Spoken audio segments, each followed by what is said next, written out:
Tiniyak ng House Quad Committee na tuloy-tuloy pa rin ang kanilang magiging pagdinig tungkol sa issue ng illegal na pogo, illegal drugs at umano'y extrajudicial killings noong nagdaang administrasyon. Kahit pa mag-recess na ang Kongreso, si Mela Lesmora sa report.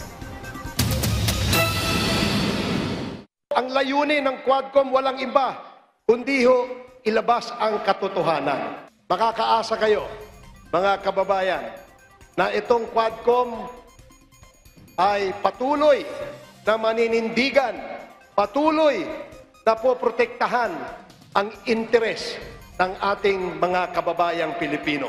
Yan po ang aming pangako sa inyo. Ito ang tiniyak sa publiko ni House Quad Committee Lead Chair Robert Ace Barbers sa gitna ng patuloy na pagdinig ng kanilang joint panel ukol sa illegal pogos, illegal drugs at umano'y extrajudicial killings noong nagdaang administrasyon. Sinabi ito ni Barbers nang bumisita ang kanilang komite sa groundbreaking ceremony ng isang eskwelahan sa Bawan, Batangas. Panauhing pandangal din dito si House Speaker Martin Romualdez. Sabi ni Barbers, may mga bilin ang House Speaker sa Quadcom at ito ay ang mga sumusunod. Isa lang ang direksyon ng aming investigation.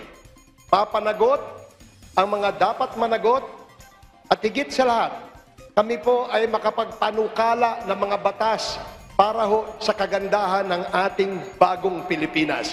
Sa naunang pahayag ni House Quad Committee Co-Chair Bienvenido Abante Jr., iginiit niyang kahit mag-recess ang Kongreso, tuloy-tuloy pa rin ang kanilang magiging pagdinig. Mahalaga kasi anyang matukoy kung sino-sino ang mga opisyal na umunoy sangkot sa iligal na droga na siya nilang tinutuntun ngayon. Kaugnay niyan, isiniwalat pa ni Abante kung sino ang isa sa mga general na tumulong naman kay dating Iloilo City Mayor Jed Mabilog para makaiwas sa kamatayan at siyang nagbabala rito patungkol sa umano'y mga kalaban ng dating administrasyon na nais ipadawit kay Mabilog sa iligal na droga. Matatandaan na noong nakaraang pagdinig ng Quadcom, inilahad kasi ni Mabilog ang pinagdaan ng kalbaryo matapos siyang idawit sa darklist ni dating Pangulong Rodrigo Duterte. Sabi ni Abante, si dating PNP Chief Camilo Casculan ang tinutukoy ni Mabilog, bagamat pumanaw na ang general noong nakaraang taon. Sa hiwalay na pahayag ng isa pang pinuno ng joint panel na si Quadcom Co-Chair Dan Fernandez, iginiit niyang sa susunod nilang pagdinig sa loob ng linggong ito, marami pang dapat abangan ang publiko.